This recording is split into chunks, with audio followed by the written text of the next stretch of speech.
Hello, ce qu'on va se proposer dans cette vidéo, c'est de rappeler des choses fondamentales sur les séries continues en statistique.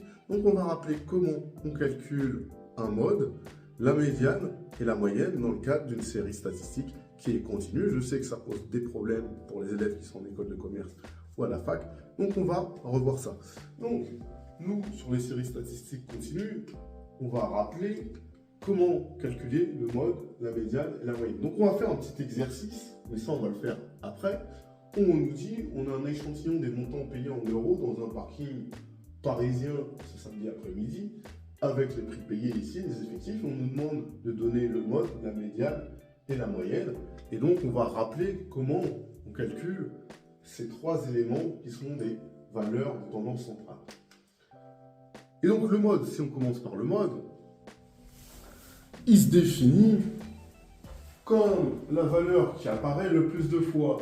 Donc d'abord, il va falloir définir la classe modale parce qu'on est dans un cas continu. La classe modale, elle est définie comme l'intervalle qui a la plus grande densité. D'accord ?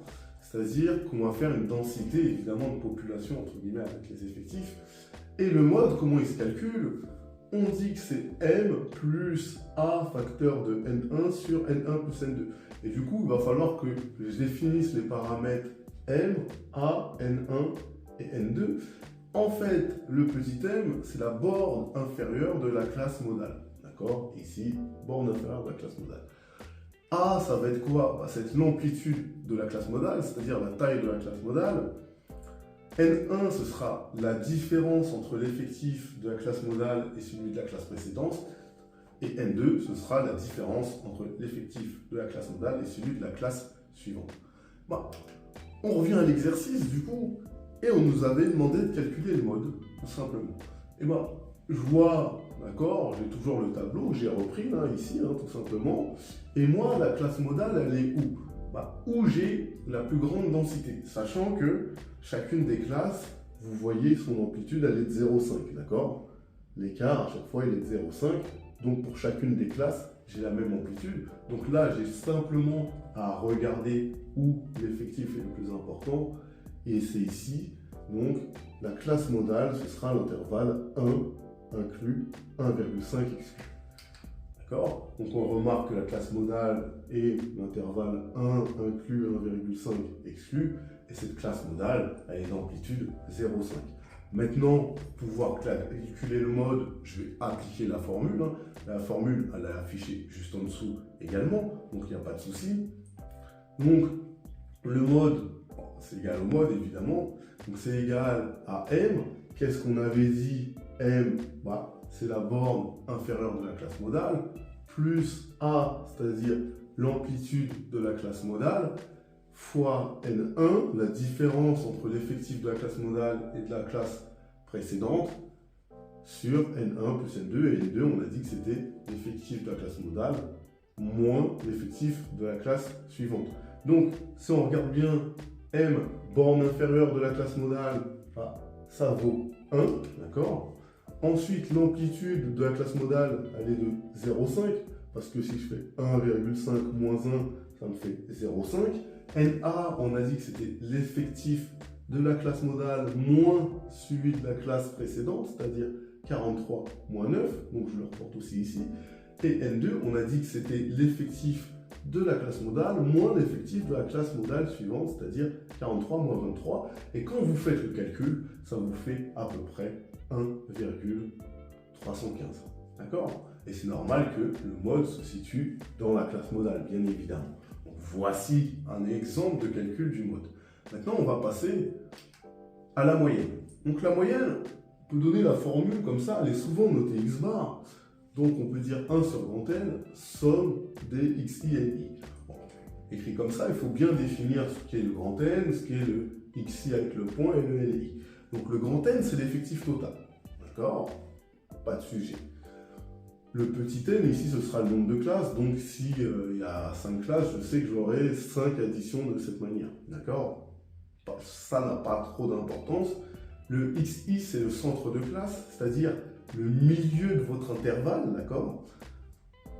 Et Le NI, c'est l'effectif de la classe, d'accord, c'est l'effectif qu'il y a associé à l'intervalle. Donc, on va reprendre l'exercice dans lequel on va calculer les centres de classe et on va voir comment on fait. D'accord, donc là, le résultat est affiché, mais on va y aller lentement. Le centre de classe, donc pour l'intervalle 0,5,1, c'est 0,75. Comment on trouve le centre de classe? Vous faites borne inférieure de l'intervalle plus borne supérieure, donc 0,5 plus 1, ça vous fait 1,5. Et ça, vous allez diviser par 2, ce qui vous donne 0,75. De la même manière, ici, borne inférieure de l'intervalle, c'est 1. Borne supérieure, c'est 1,5. Donc 1 plus 1,5, ça vous fait 2,5. 2,5 divisé par 2, ça vous fait 1,25. D'accord? Et ainsi de suite pour chacune des classes. Ensuite, la moyenne, comment on la calcule? Donc on a dit 1 sur grand N, l'effectif total, on l'a calculé, c'est 80. Donc c'est 1 sur 80. Et ensuite, quand on fait les XI, NI, en fait, c'est simplement que je vais faire, d'accord, le centre de classe fois l'effectif. Ou effectif fois centre de classe à chaque fois. Donc là, je vais faire 9 fois 0,75, plus 43 fois 1,25, plus 23 fois 1,75 ici, plus 5 fois 1,25 ici, et ça me fait 1,4. Donc en moyenne, il a été dépensé 1,40 €. D'accord?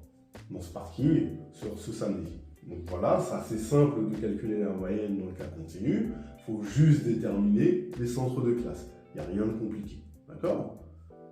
Ensuite, la médiane, ça c'est un peu plus touchy et je sais que ça vous pose des problèmes. Comment on calcule la médiane dans le cas continu? Donc médiane, on va noter ME. Donc ce sera X1 où on appelle X1, c'est la borne inférieure de la classe médiane. Déjà, on va déterminer ce que c'est que la classe médiane tout à l'heure à travers l'exemple. Ensuite, on va dire plus entre parenthèses NME, c'est-à-dire l'effectif cumulé croissant à la médiane. Ne vous prenez pas la tête. NME, c'est l'effectif total que vous allez multiplier par 0,5 ou l'effectif total divisé par 2 si vous préférez. D'accord? Ne prenez pas la tête avec des définitions compliquées. D'accord? C'est effectif total fois 0,5. N1, eh ben, c'est quoi? C'est l'effectif cumulé croissant au niveau de la classe qui précède la classe médiane. D'accord? Fois X sup, bah, c'est la borne supérieure de la classe médiane. X1, ça on l'a déjà dit. Et N sup, c'est l'effectif cumulé croissant au niveau de la classe médiane. Attention. Voilà. Là, on va l'appliquer dans le cadre de l'exercice, mais du coup, j'ai beaucoup de choses à faire. Donc, à la base, j'avais ça qui était donné, et ensuite, je vais faire les effectifs cumulés croissants. Les effectifs cumulés croissants, c'est simple. Au début, j'ai 9. Ensuite, si je fais 9 plus 43, ça me fait 52. 52 plus 23, ça me fait 75.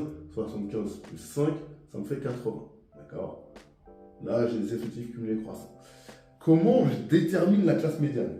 Donc, il va falloir que je calcule les fréquences cumulées croissantes. Comment je calcule les fréquences cumulées croissantes? C'est simple. Je fais effectif cumulé croissant sur effectif total.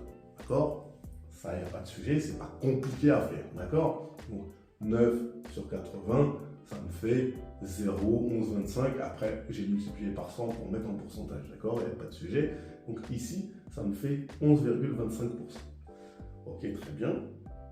Ici, donc, quand je fais 52 divisé par 80 et que je fais x 100 pour avoir un pourcentage, ça me fait 65%.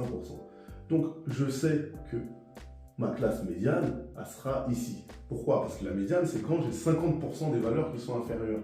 Et donc, ici, je passe de 11,25 à 65%. Donc, forcément, à un moment, j'aurai mes 50%. Donc, ma classe médiane, elle est ici. Déjà, je l'ai identifiée. Donc, première chose que je peux dire, c'est que je remarque que la classe médiane est l'intervalle 1, 1,5 exclu. D'accord? Ça, c'est la première chose qu'il faut faire. Mais comment j'ai pu le faire? Grâce aux effectifs cumulés croissants et aux fréquences cumulées croissantes. Voilà. Ensuite, qu'est-ce que je vais faire? Eh ben, je vais simplement appliquer la formule. Et maintenant, il faut que j'identifie ce qui va bien. X1, on a dit que c'était la borne inférieure de ma classe médiane, donc ce sera 1. D'accord? NME, qu'est-ce que je vous ai dit? C'est vous multipliez l'effectif total par 0,5, donc ce sera 40, parce que 80 fois 0,5, ça me fera 40. N1, bah, c'est l'effectif cumulé croissant de la classe qui précède ma classe médiane. Donc ce sera 9. Donc ici, j'aurai 40 moins 9. Ensuite, fois le x sub. N'oubliez pas que c'est la bande supérieure de la classe médiane. Donc ce sera 1,5 moins x1, donc moins x1 moins 1. Donc en fait, autrement dit, c'est l'amplitude de la classe médiane. Ici, ce sera 0,5.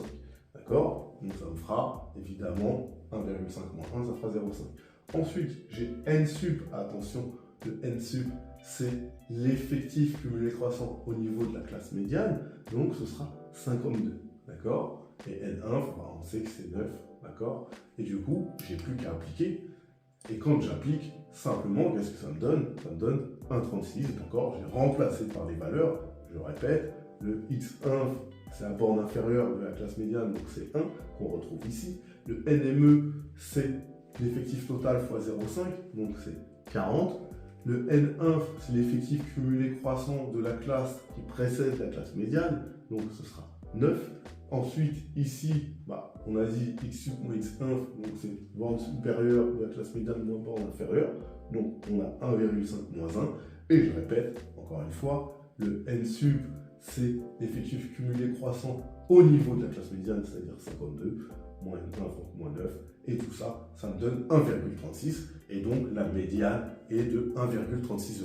Voilà, c'est tout pour les statistiques et les valeurs de tendance centrale lorsqu'on travaille avec des séries continues. J'espère que ça vous a aidé. À bientôt.